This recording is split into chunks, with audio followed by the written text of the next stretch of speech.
Hey guys, it's Mrs. Brewer, and today we are going to keep reading in our Percy Jackson book, The Lightning Thief. We are on chapter 10, and at the end of chapter 9 last week, we found out that Percy's ready to go on his first quest. So here we go, chapter 10. I ruin a perfectly good bus. It didn't take me long to pack. I decided to leave the Minotaur horn in my cabin, which left me only an extra change of clothes and a toothbrush to stuff in a backpack Grover had found for me. The camp store loaned me $100 in mortal money and 20 golden drachmas. These coins were as big as Girl Scout cookies and had images of various Greek gods stamped on one side and the Empire State Building on the other. The ancient mortal drachmas had been silver, Chiron told us, but Olympians never used less than pure gold. So Chiron said the coins might come in handy for non-mortal transactions, whatever that meant. He gave Annabeth and me each a canteen of nectar and a Ziploc bag full of ambrosia squares to be used only in emergencies, if we were seriously hurt. It was god food, Chiron reminded us. It would cure us of almost any injury, but it was lethal to mortals. Too much of it would make a half-blood literally, or very feverish. An overdose would burn you up, literally. Annabeth was bringing her magic Yankees cap, which she told me had been a 12th birthday present from her mom. She carried a book on famous classical architecture written in ancient Greek to read when she got bored, and a long bronze knife hidden in her shirt sleeve. I was sure the knife would get us busted the first time we went through a metal detector. Grover wore his fake feet and his pants to pass as a human. He had a green Rasta-style cap because when it rained, his curly hair flattened and you could just see the tips of his horns. His bright orange backpack was full of scrap metal and apples to snack on. In his pocket was a set of reed pipes his daddy goat had carved for him, even though he only knew two songs, Mozart's Piano Concerto No. 12 and Hilary Duff's So Yesterday, both of which sounded pretty terrible on reed pipes. We waved goodbye to the other campers and took one last look at the strawberry fields, the ocean, and the big house. Then hiked up Half-Blood Hill to the tall pine tree that used to be Thalia, daughter of Zeus. Chiron was waiting for us in his wheelchair. Next to him stood the surfer dude I'd seen when I was recovering in the sick room. According to Grover, the guy was the camp's head of security. He supposedly had eyes all over his body, so he could never be surprised. Today, though, he was wearing a chauffeur uniform, so I could only see extra peepers on his hands, face, and neck. "This is Argus," Chiron told us. "He will drive you into the city and keep an eye on things." I heard footsteps behind us. Luke came running up the hill, carrying a pair of basketball shoes. "Hey," he panted. "Glad I caught you." Annabeth blushed, the way she always did when Luke was around. "Just wanted to say good luck," Luke said, "and I thought, maybe you could use these." He handed me the sneakers, which looked pretty normal. They even smelled normal. Luke said, "Maya." White bird wings sprouted out of the heels, startling me so much that I dropped them. The shoes flapped around on the ground until the wings folded up and disappeared. "Awesome!" Luke smiled. "Those served me well when I was on my quest. Gift from my dad. Of course, I don't use them much these days." His expression turned sad. I didn't know what to say. It was cool enough that Luke had come to say goodbye. I'd been afraid he might resent me for getting so much attention the last few days. But here he was, giving me a magic gift. It made me blush almost as much as Annabeth. "Hey man," I said. "Thanks. Listen, Percy." Luke looked uncomfortable. "A lot of hopes are riding on you, so, just kill some monsters for me, okay?" We shook hands. Luke patted Grover's head between his horns and then gave a goodbye hug to Annabeth, who looked like she might pass out. I think she has a crush. After Luke was gone, I told her, "You're hyperventilating." "Am not." "You let him capture the flag instead of you, didn't you?" "Oh, why do I want to go anywhere with you, Percy?" She stomped down the other side of the hill, where a white SUV waited on the shoulder of the road. Argus followed, jiggling his car keys. I picked up the flying shoes and had a sudden bad feeling. I looked at Chiron. I won't be able to use these, will I? He shook his head. Luke meant well, Percy, but taking to the air, that would not be wise for you. I nodded, disappointed, but then I got an idea. Hey, Grover, you want a magic item? His eyes lit up. Me? Pretty soon, we'd lace the sneakers over his fake feet, and the world's first flying goat boy was ready for launch. Naya! He shouted. He got off the ground okay, but then he fell over sideways, so his backpack was dragging through the grass. The winged shoes kept bucking up and down like tiny little broncos. Practice, Chiron called after him. You just need practice. Ah! Grover went flying sideways down the hill like a possessed lawnmower, heading towards the van. Before I could follow, Chiron caught my arm. I should have trained you better, Percy, he said, if only I had more time.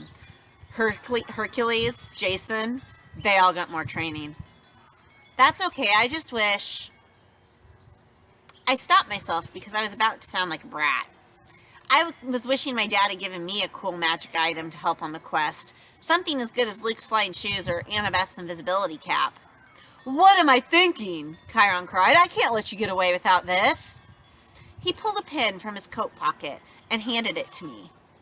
It was an ordinary disposable ballpoint black ink removable cap pen. Probably cost like 30 cents. Gee, I said. Thanks. Percy, that's a gift from your father. I've kept it for years, not knowing you or who I was waiting for. But the prophecy is clear to me now. You are the one. I remembered the field trip to the Metropolitan Museum of Art, where I'd vaporized Mrs. Dodds. Chiron had thrown me a pen that turned into a sword. Could this be? I took off the cap, and the pen grew longer and heavier in my hand. In half a second, I held a shimmering bronze sword with a double-edged blade, a leather-wrapped grip, and a flat hilt riveted with gold studs. It was the first weapon that had actually felt balanced in my hand. That sword has a long and tragic history that we need not go into, Chiron told me. Its name is Anaklesmos. Riptide, I translated, surprised that the ancient Greek came so easily. Use it only for emergencies, Chiron said, and only against monsters. No hero should harm mortals unless absolutely necessary. Of course, this sword won't harm them in the first place. I looked at the wickedly sharp blade. What do you mean, it wouldn't harm mortals? How could it not?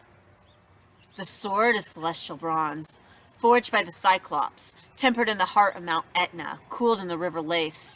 It's deadly to monsters, to any creature from the underworld, provided they don't kill you first. But the blade will pass through mortals like an illusion. They're simply not important enough for the blade to kill. And I should warn you, as a demigod, you can be killed by either celestial or normal weapons. You are twice as vulnerable. Good to know. Now recap the pen. I touched the pen cap to the sword tip, and instantly, Riptide shrank into a ballpoint pen again. I tucked it in my pocket, a little nervous because, well, I was famous for losing pens at school. You can't, Chiron said. Can't what? Lose the pen, he said. It is enchanted. It'll always reappear back in your pocket. Try it. I was wary, but I threw the pen as far as I could down the hill and watched it disappear into the grass. It may take a few minutes, Chiron told me. Now check your pocket. Sure enough, the pen was there. Okay, now that's extremely cool, I admitted. But what if a mortal sees me pulling out a sword? Chiron smiled. Mist is a powerful thing, Percy. Mist? Yeah, read the Iliad. It's full of references to the stuff. Whether divine or monstrous elements, whenever they mix with the mortal world, they generate mist, which obscures the vision of humans. You will see things just as they are, being a half-blood, but humans will interpret things quite differently.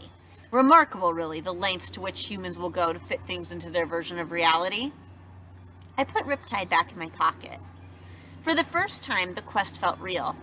I was actually leaving Half-Blood Hill. I was heading west with no adult supervision, no backup plan, and not even a cell phone. Chiron said cell phones were traceable by monsters, and if we used one, it would be worse than sending up a flare. I had no weapon stronger than a sword to fight off the monsters and reach the land of the dead. Chiron, I said, when you say the gods are immortal, I mean, there was a time before them, right? 4 ages before them, actually. The time of the Titans was the 4th age, sometimes called the Golden Age, which is definitely a misnomer. This, the time of Western civilization, and the rule of Zeus, this is the 5th age. So, what was it like before the gods? Chiron pursed his lips. Even I am not old enough to know that, child, but I know it was a time of darkness and savagery for mortals. Kronos, the lord of the Titans, called his reign the Golden Age because men lived innocent and free of knowledge. But that was mere propaganda. The Titan King cared nothing for your kind except as appetizers or a source of cheap entertainment. It was only in the early reign of Lord Zeus, when Prometheus, the good Titan, brought fire to mankind, that your species began to progress. And even then, Prometheus was branded a radical thinker. Zeus punished him severely, as you may recall. Of course, eventually the gods warmed to the humans, and Western civilization was born. But the gods can't die now, right? I mean, as long as Western civilization is alive, they're alive, so even if I fail, nothing could happen so bad that it would mess up everything, right? Chiron gave me a melancholy smile. No one knows how long the Age of the West will last, Percy. The gods are immortal, yes, but then so are the Titans. They still exist, locked away in their various prisons, forced to endure endless pain and punishment, reduced in power, but still very much alive. May the fates forbid that the gods should ever suffer such a doom, or that we should ever return to the darkness and chaos of the past. All we can do, child, is follow our destiny. Our destiny. Assuming we know what that is. Relax, Chiron told me. Keep a clear head. And remember, you may be about to prevent the biggest war in human history. Relax, I said. Yeah, I'm feeling very relaxed. When I got to the bottom of the hill, I looked back. Under the pine tree that used to be Thalia, daughter of Zeus, Chiron was now standing in full horseman form, holding his bow in high salute. You know, just your typical summer camp send-off by your typical centaur. Argus drove us out of the countryside and onto western Long Island. It felt weird to be on the highway again, Annabeth and Grover sitting next to me as if we were just normal carpoolers. After 2 weeks at Half-Blood Hill, the real world seemed like a fantasy. I found myself staring at every McDonald's, every kid in the back of his parents' car, every billboard, and every shopping mall. So far, so good, I told Annabeth. 10 miles and not even a single monster. She gave me an irritated look. It's bad luck to talk that way, seaweed brain. Okay, so remind me again, why do you hate me so much? I don't hate you. You could have fooled me. She folded up her cap of invisibility. Look, we're not supposed to get along, okay? Our parents, they were rivals. Why? She sighed. How many reasons do you want? One time, my mom caught Poseidon with his girlfriend in Athena's temple, which is hugely disrespectful. Another time, Athena and Poseidon competed to be the patron god of the city of Athens. Your dad created some stupid saltwater spring for his gift. My mom created the olive tree. The people saw that her gift was way better, so they named the city after her. They must really like olives. Forget it! Now, if she'd invented pizza, now that I could understand. I said forget it! In the front seat, Argus smiled. He didn't say anything, but one blue eye on the back of his neck winked at me. Traffic slowed us down in Queens. By the time we got into Manhattan, it was sunset and starting to rain. Argus dropped us off at the Greyhound station on the Upper East Side, not far from my mom and Gabe's apartment. Taped to the mailbox was a soggy flyer with my picture on it. Have you seen this boy? I ripped it down before Annabeth and Grover could notice. Argus unloaded our bags, made sure we got all our bus tickets, and then drove away, the eye on the back of his hand opening to watch us as he pulled out of the parking lot. I thought how close I was to my old apartment. On a normal day, my mom would be home from the candy store by now. Smelly Gabe was probably up there right now, playing cards, not even missing her. Grover shouldered his backpack. He gazed down the street in the direction I was looking. You want to know why she married him, Percy? I stared at him. Were you reading my mind or something? No, just your emotions, he shrugged. Guess I forgot to tell you satyrs can do that. You were thinking about your mom and your stepdad, right? I nodded, wondering what else Grover might have forgotten to tell me. Your mom married Gabe for you, Grover told me. You call him smelly, but you got no idea. The guy has this aura. Blech. I can smell him from here. I can smell traces of him on you, and you haven't even been near him in a week. Thanks, I said. Where's the nearest shower? You should be grateful, Percy. Your stepfather smells so repulsively human, he could mask the presence of any demigod. As soon as I took a whiff inside his Camaro, I knew.